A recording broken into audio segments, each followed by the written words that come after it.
നമസ്കാരം, ഞാൻ വിവേക് ബാലകൃഷ്ണൻ. അങ്ങനെ നീണ്ട കാത്തിരിപ്പിന് ശേഷം ആട് 3 ഇന്ന് പ്രേക്ഷകരുടെ മുന്നിലേക്ക് എത്തിയിരിക്കുകയാണ്. ആദ്യ ഷോ തന്നെ കണ്ടു. പാപ്പനും പിള്ളേരും വളരെ മനോഹരമായി തന്നെ അവരുടെ കഥാപാത്രങ്ങളൊക്കെ തന്നെ അടിപൊളിയാക്കിയിട്ടുണ്ട്. ഈ ഒരു സിനിമ ഗംഭീര സിനിമയാണ് എന്നാണ് എനിക്ക് തോന്നിയത്. കുറെ പേർക്ക് അങ്ങനെ തോന്നാൻ സാധ്യത ഇല്ല. അപ്പൊ അതിന്റെ പോസിറ്റീവ് വശങ്ങൾ ഞാൻ ആദ്യം പറയാം, പിന്നെ എന്തുകൊണ്ട് ആളുകൾക്ക് ചിലപ്പോൾ ഇഷ്ടപ്പെടാതെ പോകുന്നു എന്നുള്ളതിന്റെ നെഗറ്റീവ് കാര്യങ്ങൾ പിന്നീട് പറയാം. എനിക്ക് ആദ്യം പറയാനുള്ളത് ഇതിന്റെ സ്ക്രിപ്റ്റ് ആണ്. മിഥുൻ ഇമാനുവലിന് വലിയൊരു ബിഗ് സല്യൂട്ട് കൊടുക്കാം എന്ന് എനിക്ക് തോന്നുന്നു. മലയാള സിനിമ ഇതുവരെ കണ്ടതിൽ വെച്ചിട്ട് ഏറ്റവും മനോഹരമായ ഒരു ടൈം ട്രാവലർ സിനിമയാണ് ഈ സിനിമ എന്ന് പറയാം. സാധാരണക്കാരനായ ഷാജി പാപ്പന്റെ ഒരു മുൻകാല ജന്മങ്ങൾ, അദ്ദേഹം എന്തായിരുന്നു എന്നാണ് സിനിമയിലൂടെ അവർ പറയാൻ ശ്രമിച്ചിട്ടുള്ളത്. 1700 കാലഘട്ടങ്ങളിൽ 700ന്റെ മധ്യത്തിൽ നടക്കുന്ന ഒരു കഥ കൂടി ഇതിൽ പറയുകയാണ്. ഷാജി പാപ്പൻ ആരായിരുന്നു എന്നുള്ളത്. ആ ഭാഗങ്ങളൊക്കെ അതിഗംഭീരമായിട്ട് മിഥുൻ ഇമാനുവൽ തോമസിനെ ചിത്രീകരിക്കാൻ കഴിഞ്ഞു എന്നുള്ളത് ഈ സിനിമയുടെ വലിയൊരു പോസിറ്റീവാണ്. ഒപ്പം എനിക്ക് ഷാജി പാപ്പനും പിള്ളേരും ഈ സിനിമയിൽ തകർത്തിട്ടുണ്ടെങ്കിലും ഈ സിനിമയുടെ ഏറ്റവും ടോപ്പ് പെർഫോമർ ആരാണ് എന്ന് ചോദിക്കുകയാണെങ്കിൽ ഞാൻ പറയും ധർമ്മജനാണ്. കാരണം ധർമ്മജൻ അതിഗംഭീരമായിട്ട് 2 കഥാപാത്രങ്ങളും ഹാൻഡിൽ ചെയ്തു എന്നുള്ളതാണ്. ജേട്ടൻ ഒരു സൈഡിൽ വൺ ഓഫ് ദ ടോപ്പ് ആയിട്ട് നിൽക്കുന്നുണ്ടെങ്കിൽ പോലും അദ്ദേഹം ഒരു രാജാവായിട്ടാണ് വരുന്നത്. ആ രാജാവിന്റെ ഒരു മന്ത്രിയോ അല്ലെങ്കിൽ ഒരു രാജാവിന്റെ ഒരു കാര്യസ്ഥനായിട്ട് ധർമ്മജന്റെ കഥാപാത്രം വരുന്നുണ്ട്. അവിടെയൊക്കെ ഗംഭീരമായിട്ട് ധർമ്മജൻ അത് കൈകാര്യം ചെയ്തു എന്നുള്ളതാണ്. അതിമനോഹരമായിട്ട് അദ്ദേഹം അത് ഹാൻഡിൽ ചെയ്തു. ആ സിനിമയ്ക്ക് നന്നായിട്ട് ആപ്റ്റ് ആവുന്ന വിധത്തിൽ തന്നെയാണ് അവരുടെ ഒരു പെർഫോമൻസ് ഉണ്ടായത് എന്നാണ് എനിക്ക് തോന്നുന്നത്. ഒപ്പം സർവത്ത് ഷമീർ, അറക്കിൽ അബു എല്ലാവരും തന്നെ നല്ല ഗംഭീരമായിട്ട് പെർഫോം ചെയ്തിട്ടുണ്ട്. എസ്പെഷ്യലി ഡൂഡ് 2 രീതിയിലാണ് സിനിമയിൽ വരുന്നത്. ഒന്ന് എന്താ പറയാ, ടിപ്പു സുൽത്താന്റെ റോളിലും മറ്റൊന്ന് സാധാരണ ഡൂഡിന്റെ ആ ഒരു ലെവലിലും. അപ്പോൾ നമുക്ക് ഈ ഫസ്റ്റ് ഹാഫ് നോക്കുമ്പോൾ കുറച്ചൊക്കെ ലേഗ് ഫീൽ ചെയ്യോ എന്നൊക്കെ തോന്നും, അല്ലെങ്കിൽ ഈ ഒരു ടൈം ട്രാവലിനെ ആളുകൾക്ക് മനസ്സിലാവാതെ പോവോ എന്നൊക്കെയുള്ള ഒരു ഫീലിങ്സ് ചിലപ്പോൾ വരാൻ സാധ്യതയുണ്ട് ഇതിന്റെ ആദ്യ പകുതിയിൽ. എന്നാൽ സിനിമ അവസാനിക്കുമ്പോൾ അത് വളരെ മനോഹരമായിട്ട് അത് എൻഡ് ചെയ്യാൻ സംവിധായകന് സാധിച്ചു എന്നുള്ളത് വലിയൊരു കാര്യമാണ്. മാത്രമല്ല ഇതിന്റെ ഒരു കോമഡി ലെവല് എവിടെയും ചോർന്നു പോയിട്ടില്ല. അതാത് സ്ഥലങ്ങളിൽ ചിരിക്കേണ്ട സ്ഥലങ്ങളും കൈയടിക്കേണ്ട സ്ഥലങ്ങളൊക്കെ ആളുകൾ കൈയടിക്കുന്നുണ്ട്. പിന്നെ ഇതിലൊരു എനിക്ക് തോന്നിയിട്ടുള്ളത്, ഇതിൽ ഫസ്റ്റ് നമുക്കറിയാം വലിയ ഹിറ്റ് അല്ല, രണ്ടാമത്തത് അതിഗംഭീര ഹിറ്റാണ്. അതിന്റെ ഏറ്റവും വലിയൊരു കാര്യം എന്ന് വെച്ചാൽ അതിന്റെ ഒരു സെക്കൻഡ് ഹാഫിന്റെ ഒരു പകുതി മുതൽ പിന്നെ അങ്ങോട്ട് എൻഗേജ്ഡ് ആവുന്നുണ്ട്.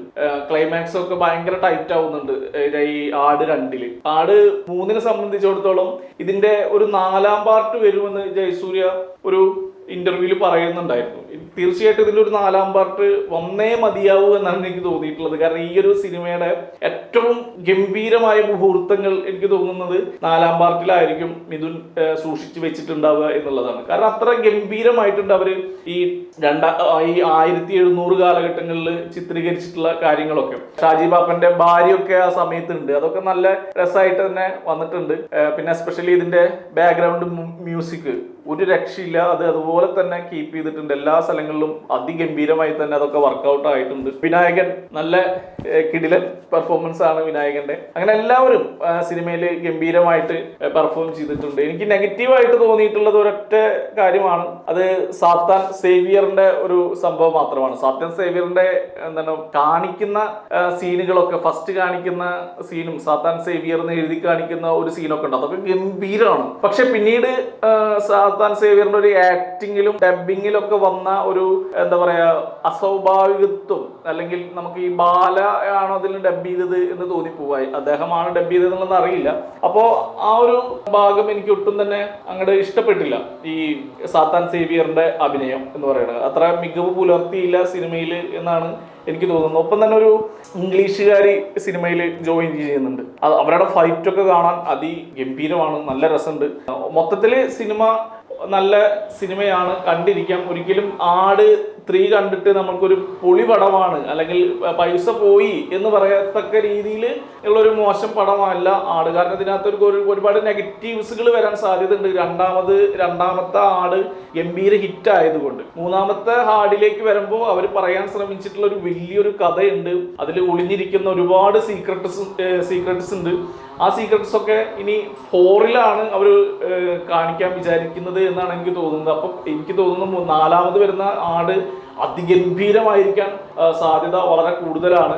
ഏതായാലും ആട് 3 മോശമായ ഒരു സിനിമയല്ല, നല്ല സിനിമ. ഒരുപാട് നാളുകൾക്ക് ശേഷം, 4-5 കൊല്ലങ്ങൾക്ക് ശേഷം ജയസൂര്യ ജയേട്ടന്റെ ഒരു പടം തിയേറ്ററിൽ കാണാൻ പറ്റിയതും വലിയ സന്തോഷമുണ്ട്. എനിക്ക് തോന്നുന്നു ഈ മലയാള സിനിമ റിവ്യൂ പറയുന്നവരൊക്കെ ജയസൂര്യയുടെ ഒരു പടം റിവ്യൂ പറഞ്ഞിട്ട് കുറേ കാലമായി. അപ്പോൾ ഏതായാലും ആടിലൂടെ അദ്ദേഹത്തിന്റെ ഒരു 2ാം വരവ് സംഭവിച്ചിരിക്കുന്നു. ഇനിയും നല്ല സിനിമകൾ ജയസൂര്യയ്ക്കും അതുപോലെ തന്നെ എല്ലാവർക്കും ചെയ്യാൻ പറ്റട്ടെ. മിഥുൻ ഇമ്മാനുവൽ തോമസിന് നല്ല സിനിമകൾ സംവിധാനം ചെയ്യാൻ കഴിയട്ടെ എന്ന് മാത്രം പറയുന്നു. സിനിമ അതിഗംഭീരമാണ്, എനിക്ക് വളരെയധികം ഇഷ്ടപ്പെട്ടു. ഒരിക്കലും പൈസ പോവും എന്നുള്ള രീതിയിലുള്ള ഒരു സിനിമയല്ല. തീർച്ചയായിട്ടും 2-2.5 മണിക്കൂർ നമുക്ക് എൻഗേജ്ഡ് ആകത്തക്ക രീതിയിൽ തന്നെ എൻജോയ് ചെയ്യാൻ പറ്റിയ ഒരു സിനിമയാണ് ആട് 3 എന്ന് മാത്രം പറയുന്നു. നന്ദി, നമസ്കാരം.